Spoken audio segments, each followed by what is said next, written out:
introduction. So my name is Markéta, and I wish you to Singapore good afternoon, for us from Czech Republic good morning. And I will talk mainly about electron microscopy, a little bit about light microscopy, and how we using correlative, confocal and FIB-SEM imaging for revealing 3D cellular ultrastructure.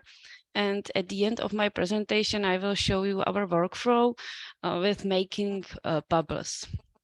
Let's start maybe when I'm working, as Radek mentioned, I'm working in an imaging methods core facility located at FIB-SEM, close to Prague. And our facility offers 4 main parts in the microscopy world. So we have 11 high-end system in light microscopy, and it is usually user operated. In electron microscopy part, we have 2 microscopes, one standard TEM and FIB-SEM. And also we are offering a wide range of sample preparation technique. In flow cytometry, we have 2 analyzers now and 1 sorter. It depends if you want to analyze. Usually it's user operated, sorter is staff operated.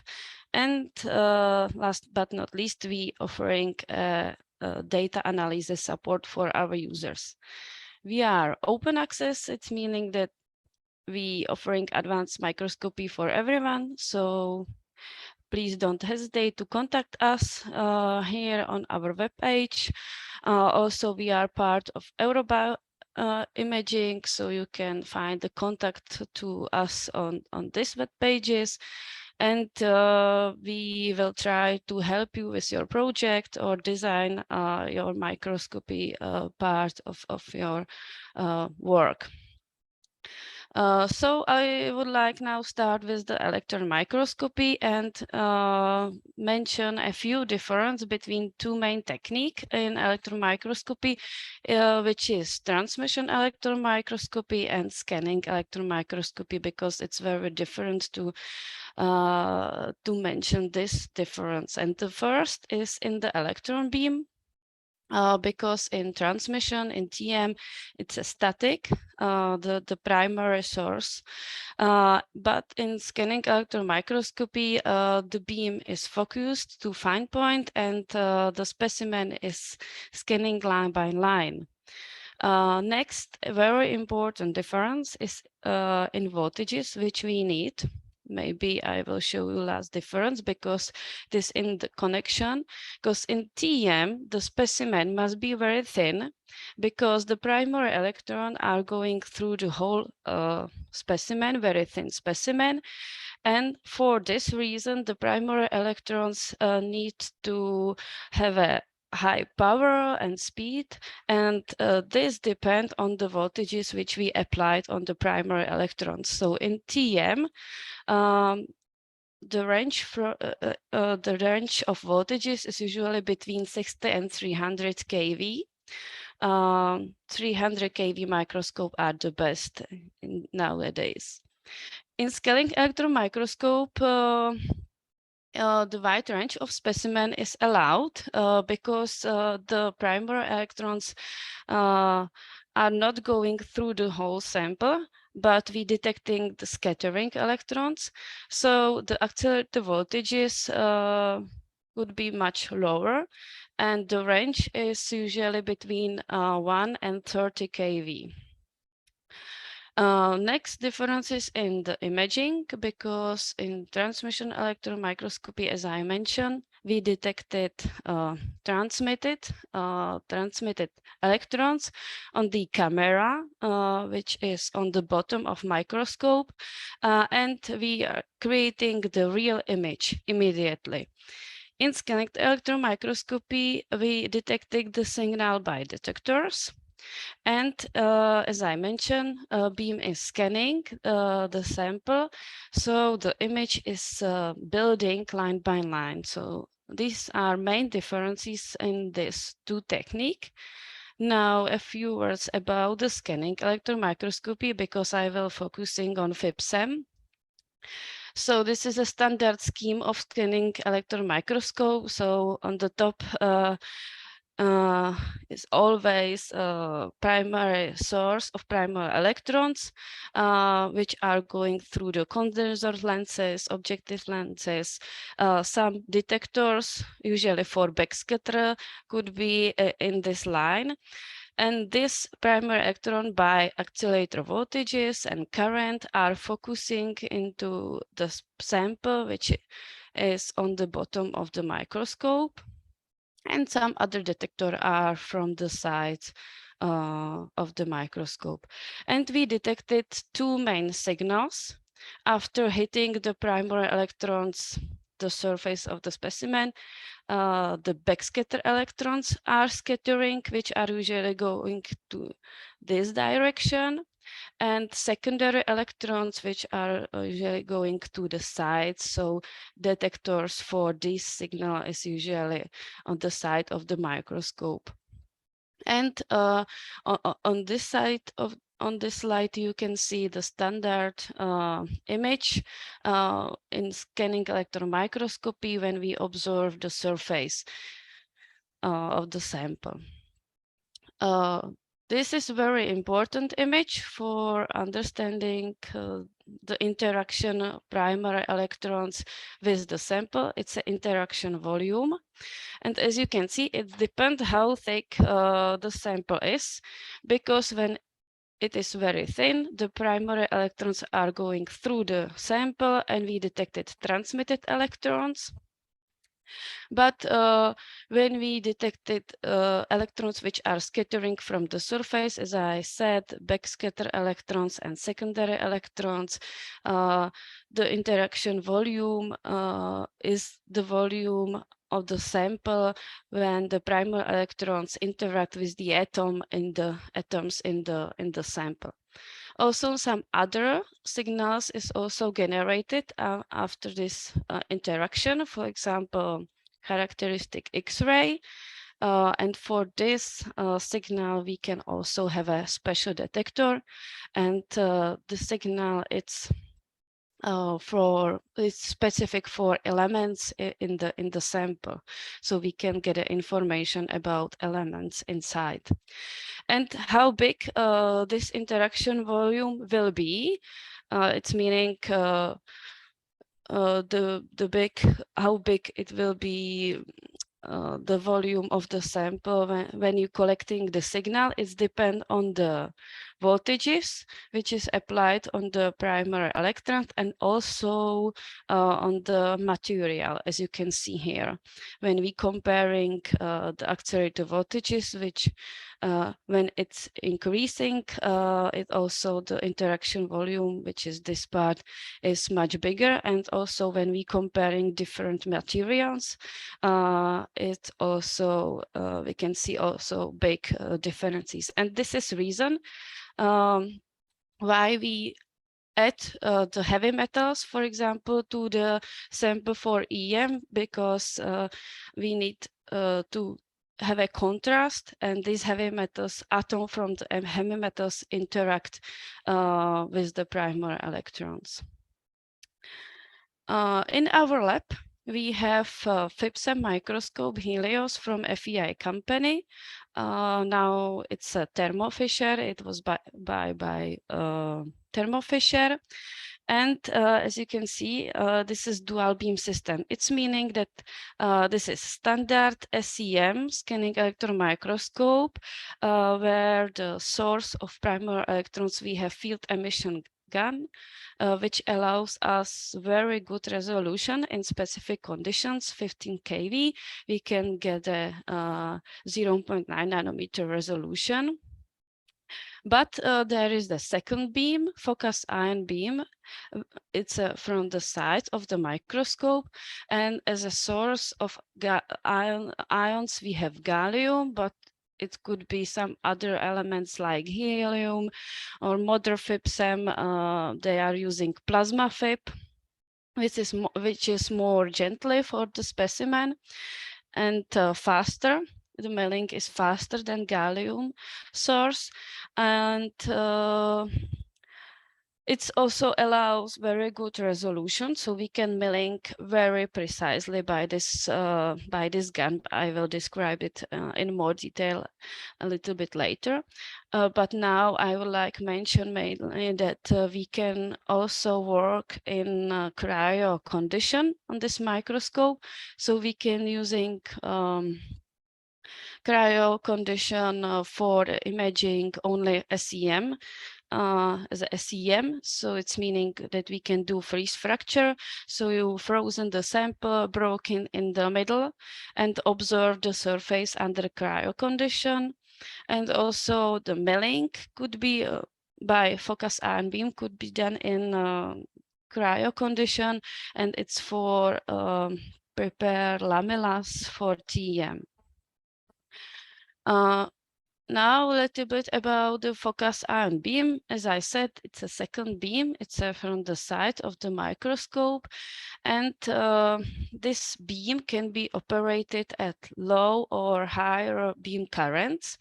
When we're using lower beam, for example, 80 picoampere, we can using this beam for the imaging. When we're using higher currents, like starting on the 0.77 nanoampere, this gun can sputtering or milling the specimen surface. It's meaning that after gallium ions hit the surface or interact with the atoms on the surface of the sample, they will sputter these atoms from the surface and can modify or destroy the specimen. How are we using this for FIB-SEM imaging? How looks typical sample for the FIB-SEM imaging and the biology you can see here. Very often I will say that all the time the sample cells or some other material must be embedded in the hard resin and must be directly under the surface of the block resin. As you can see here, this part is the surface of the block. And by focused ion beam milling, we can create this big trench into the resin around our area of interest, and then the new surface on the cross section is revealed, as you can see here. So by focused ion beam in high with high current, we milling this big trench. Applied platinum layer on the top where we want to imaging, because it's a this platinum layer protect our cells or some area of interest which is immediately under the surface here from FIB-SEM and also from primary electrons. And then when we have prepared or ready this site, we can start precisely milling very thin slices. It could be 5 nanometer thick. And every time the new surface is revealed. So, and this surface is imaging by SEM. And this process, FIB very thin slice and imaging by SEM is automatically repeated. And at the end of this process, we can get thousands of slices and put it together to get a 3D reconstruction of specimen ultrastructure. Now, in more practical images, the sample cells which are embedded in the resin looks in the microscope, as you can see here. And for the cell localization, we need to use higher accelerator voltages and also current. As you can see here, the maximum is 30 kV. And for the cell localization, because cells are on under the surface, we need to use higher voltages, because if you remember, as I show you, the interaction volume depends on the accelerator voltages. So for the cell localization, we need to use something 20, sometimes 30 kV. We localize the cells which we want to imaging. Then it's second necessary part, which is tilting the stage, because this is a primary electron source and this is a focus ion beam, and we need to get the specimen to this position for the precisely FIB milling, and also for the electrons which needs to go to the revealed cross section. So we tilting the stage to 52 degree. It's the same degree which these gun are from each other. Usually it's 52 degree, but under some other microscope, FIB-SEM microscope from other company like Zeiss, it's around 50 degree. And after this tilting, we applied protective layer of platinum directly in the microscope to the cell which we want to observe, milling the big trench around this area. And on this movie, you can see how we milling the trench. This is platinum layer which protect the cell, and this is movie how we creating the big trench, and here is the cross section which we want to visualize. This movie is much faster than reality. Usually we do this trench big in x-axis is usually between 20 and 30 microns. And this trench around this area is usually take 30 minutes. And then the image from this cross section by with specific conditions like 2 kV for the visualization. Each slices we are using lower current because and voltages, because we need to have a much smaller interaction volume. So 2 kV and 0.2 nanoampere for visualization the cross section. And you can see that the image is very close to image from TM. We can see nice details, mitochondria with crystal, double layer of membrane, nucleus membrane, ER with ribosomes and so on. And this process then it's automatically repeated, milling and imaging, and finally putting together. And usually we segmented the data for the better visualization. As you can see here, it's an example how can looks the data from FIB-SEM. It's a 3D reconstruction of dendritic cells, which is in violet, and surrounding vesicles in the seminephral tubules. This is some lipids, vesicles, and some other vesicles. So, and this is one slide only for the orientation in the sample, but 3D usually you need to segment the data. Sometimes it's happened that we need to targeting one specific cells, because when I put it back, as you can see here, we are not able to distinguish some specific cell only from the surface.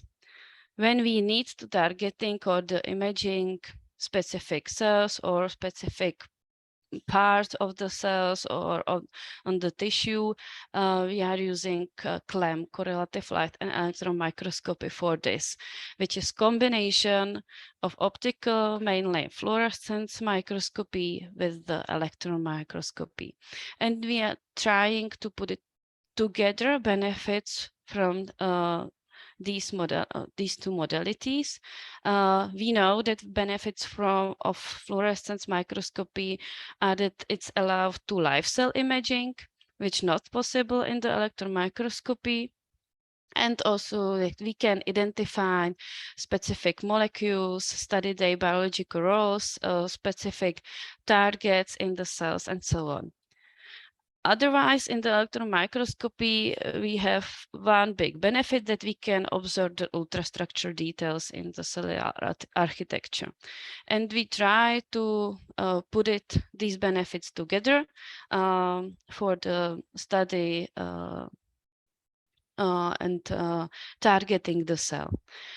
On this slide, I would like to show you only that we know that in optical microscope we have different technique like super resolution, standard confocal, wide field microscopy, and also, as I mentioned, in transmission or in electron microscopy we have few technique, and it depends on the resolution which we need to have and on the field of view. It's meaning how big sample, how big part or the structure we want to see and analyze.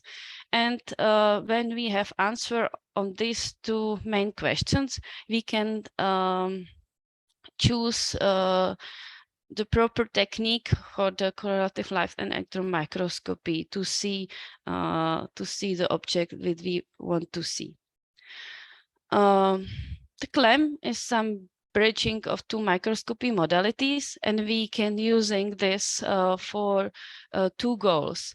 One is only for the selecting or targeting one specific cells or specific part of the cell, or we can try at the end of the process, try to overlay or register the both data sets from the electron microscopy and optical microscopy, and for the better understanding the relation between form or ultrastructure and function in the biology.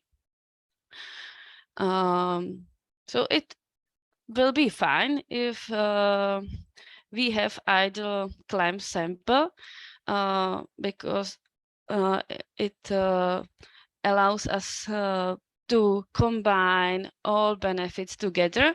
And how looks the final the idle CLAM sample you can see here, but usually is that doesn't exist, because in electron microscopy for the best preservation of ultrastructure we need to use glutaraldehyde, but unfortunately glutaraldehyde often quenches the fluorescence and plus increase the autofluorescence, so it's not possible to fix usually to fix the cells first for electron microscopy and then observe the fluorescence. And also, as I mentioned, we need to add some heavy metals like osmium tetroxide and some other uranyl acetate and so on. And these heavy metals in general quenches fluorescence too. So on this slide, you can see that we have a lot of possibilities how to prepare samples for light microscopy and also for electron microscopy, and sometimes it's war of the worlds, and we trying to some bridge or some way how to connect and putting together this part. But what is usually need for finding the same cell or same position in correlative light and electron microscopy, and all time you will need it. It's some grid or pattern with need to have a good optical properties in bright field and fluorescence, and ability to imprint it grid or pattern into the resin. As you can see here, it's usually some cover slip with the grid or pattern, and this pattern after EM sample preparation is imprinted in the resin block, and this footprint allowed us localization or location of the cell position.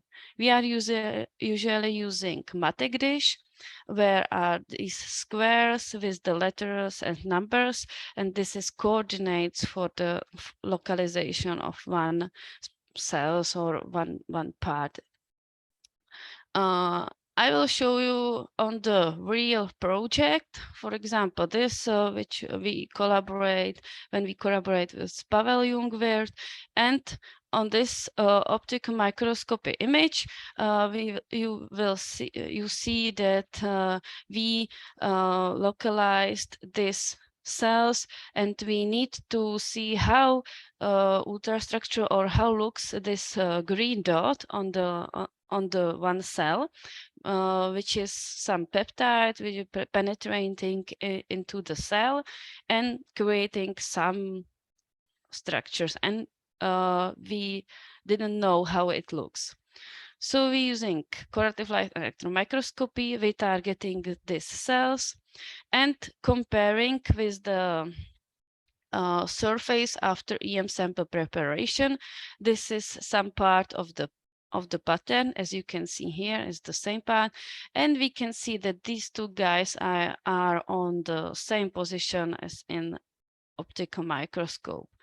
So we can apply protective layer on platinum only on this part of the cell, because we supposed that there will be the peptides, make the trench like here, and we observe in 3D the multilamellar system, which is creating and penetrating to the cell. So we saw how this green dot looks in the EM and how it looks real. This is next example when we study mitochondria, which were transiting through tunneling nanotubes, which is tiny connection, as you can see here, between two cells. And this is a wide field fluorescence image. The green are the mitochondria, which are transiting through the nanotube. And we imaging by focus ion beam again, because we cultivated the cells on the pattern cover slip. So we localized the same cell and imaging this part of tunneling nanotubes. As you can see, this is 27 microns long. And we can see that mitochondria are inside. And then we segmented the mitochondria from the FIB-SEM data set. So we have 3D segmented mitochondria and overlay with the fluorescence signal, as you can see here. So we can confirm that this signal is from this mitochondria. But if you remember, it was wide field. So for better registration in 3D, it's necessary to have fluorescence data in higher quality, because as you can see here, the blue one are segmented mitochondria from FIB-SEM, and the red is signals from the fluorescence. But we can confirm the position of the mitochondria. So usually we cultivated the cells on the gridded cover slip, and it's not problem. It looks easy to find the same cell on the electron microscope. But sometimes when cells are far away from the cover slip, as we have we had a project when the cancer cells growing on the collagen layer. As you can see here, this collagen layer was thick between 100 and 200 microns. And the aim of this project was to study cancer cell invadopodia, ultrastructure, which are growing into extracellular matrix, and also study the transport mechanism of lytic enzymes to extracellular matrix. So we decided to use correlative light and electron microscopy to use FIB-SEM, because we need to get an ultrastructure of invadopodia, which are very small part of the cells, and we need to see in 3D. So we decided to combine fluorescence live imaging, because they are expressing genetically labeled matrix metalloproteinase together with FIB-SEM imaging. But it had a lot of limitation, because as I said at the beginning, we need to have the cells directly under the surface of the black resin. And when we apply the resin here, the surface will be here, and the cell, it's not directly under the surface. So the cells are much deep. Also for the milling, the trench, the depth of trench is limited in FIB-SEM.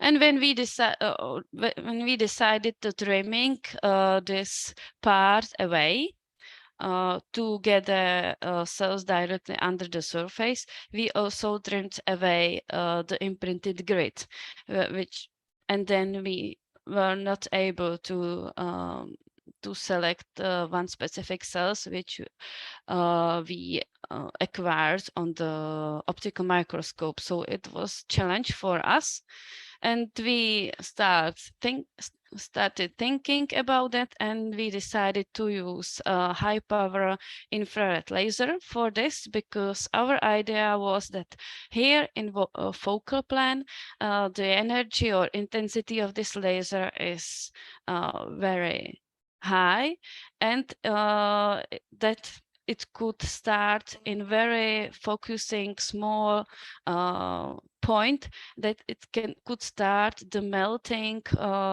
the resin and creating the bubbles inside. So we tested on the blank resin block, and we seen that it's possible that by infrared laser we can creating the bubbles inside the resin in the volume. So we designed a workflow scheme for this project. So we cultivated cells on the gridded dish, then make a live cell imaging, standard live cell imaging, and immediately fix the cell. Prepared for EM, and after polymerization the resin, we put this whole block back to the microscope with infrared lasers and making the bubbles, and it was followed by targeting ultramicrotomy, targeting FIB-SEM, and at the end the data correlation and data analysis. On this slide you can see the equipment which we used in our lab for this.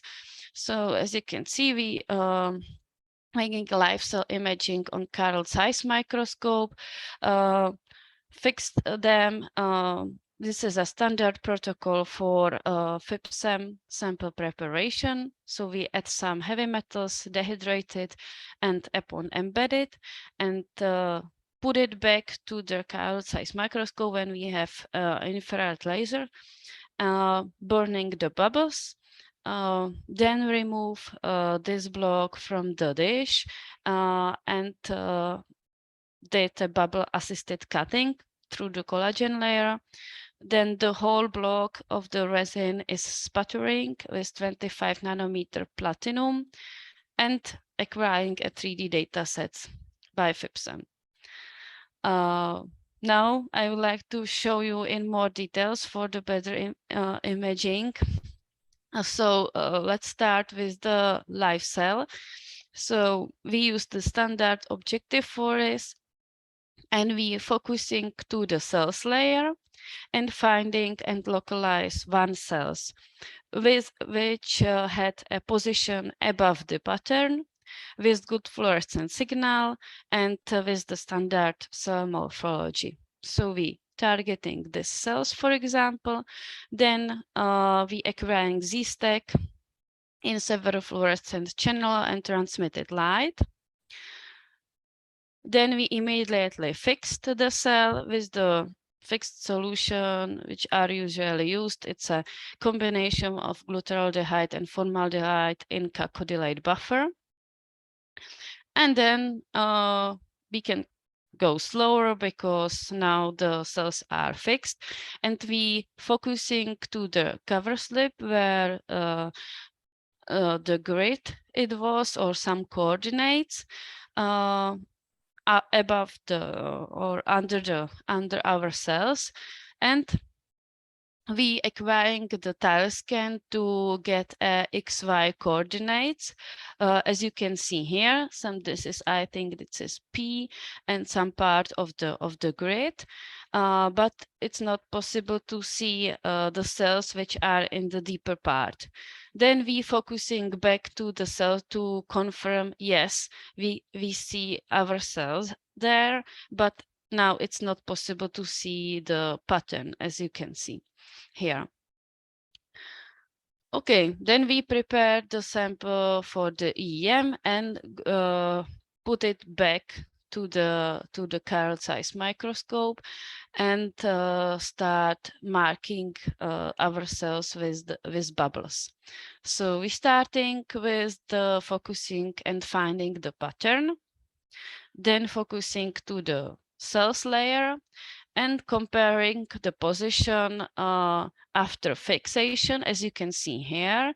And this is image after the EM sample preparation after polymerization. So we can see that our cells and neighboring cells are in the same position. So, okay, it was fine for us, and we can start the burning the bubbles. So with infrared high power laser, we starting the burning usually 1 or 2 big bubbles for easy finding of the spot, and two lines with smaller bubbles which are separated by 10 microns in the direction for the Z targeting during the cutting. Here you can see one big bubbles, how it looks after the burning, and this is 2 lines which are separated. You can see that only one line is in the focus. So it's for Z target, better Z targeting, and this is our cell, which we marked by this bubble in the volume of resin. Then it's necessary to prepare the block for the ultramicrotomic cutting. So we cut it a small cube around the bubbles. Usually the big bubbles can be seen by eye, so it's very helpful. So you can do it by razors, cutting this small cube, attach it to the blank resin block with acrylic glue, and finally trimming the small pyramid around area of interest. How it looks, the pyramid you can see here from the top, and on this example, on this sample, we have 2 big bubble and 2 lines. Now you can see in more details. Yeah, and this is only in different focus for the confirmation that we have 2 lines separated by 10 microns in Z. Okay, so we had ready the block for the ultramicrotomy cutting. So we can start the cut it like here and going through the collagen layer, which should be here, and cutting this part. So we cutting away the imprinted grid, but it's not important in this moment for us. And on the slices, on the sections which are staining with toluidine blue, as you can see here, we can observe one big hole from the big bubble, and here it's starting appearing the first line.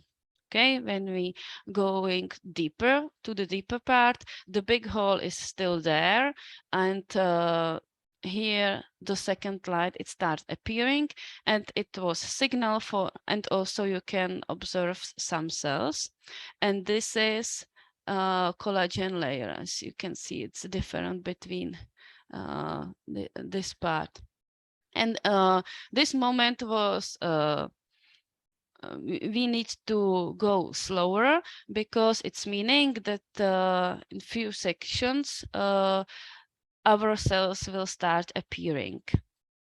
So on this slide, you can see still big hole is there, but the first line is disappeared, and we see the second line.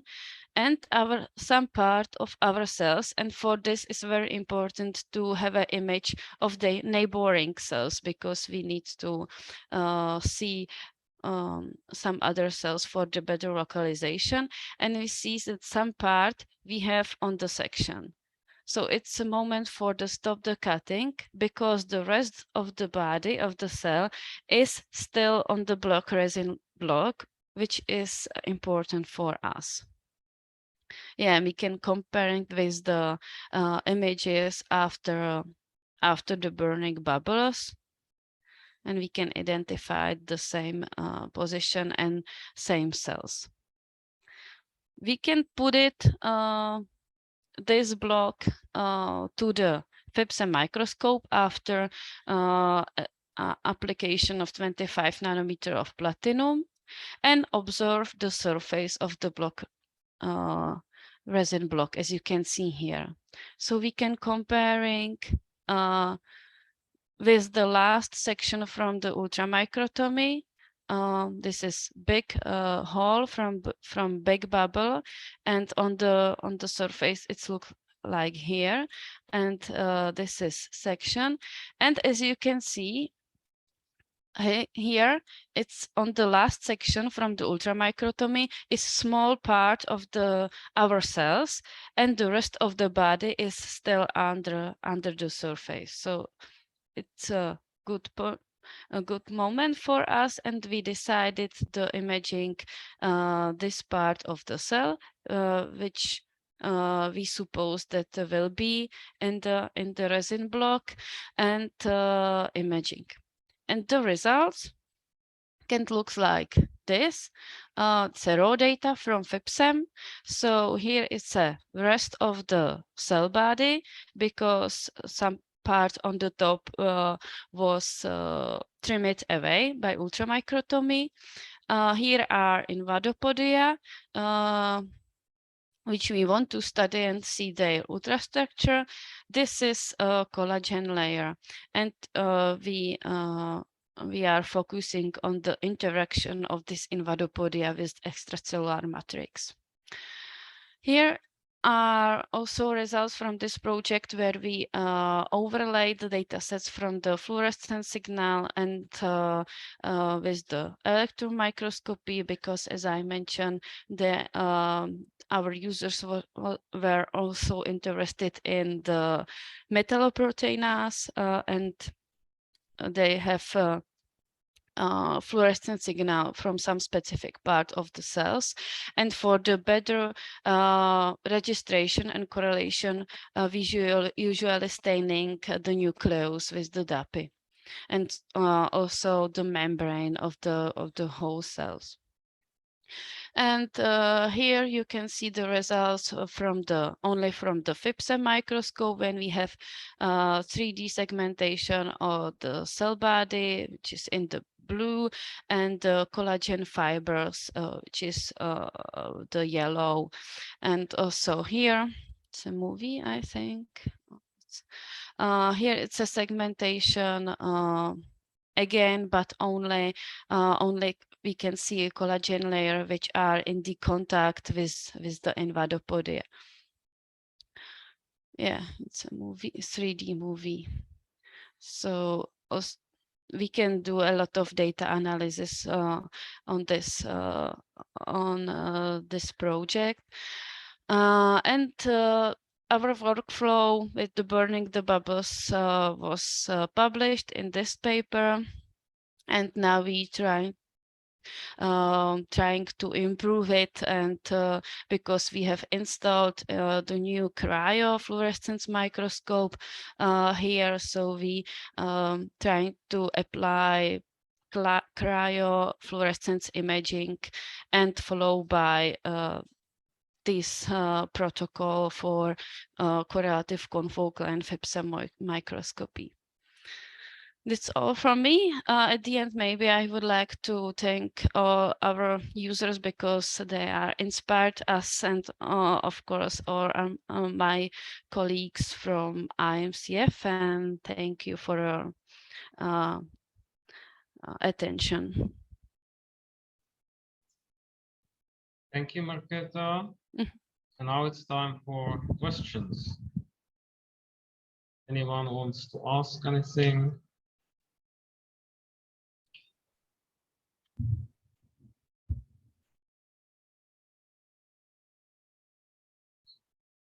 Hi, thank you for the detailed talk. My name is Yong Hui. So I was wondering for the osmium tetroxide staining, I understand it stains the fatty acid, if I'm correct.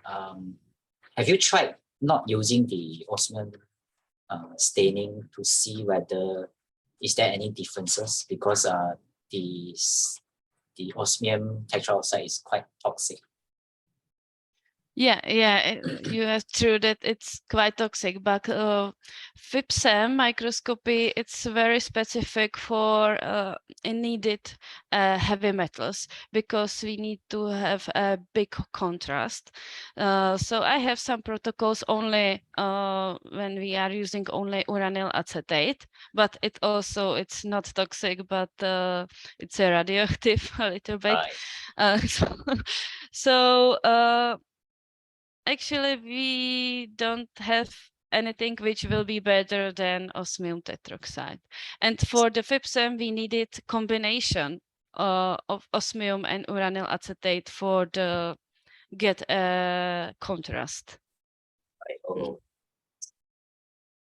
Thank you. Yeah.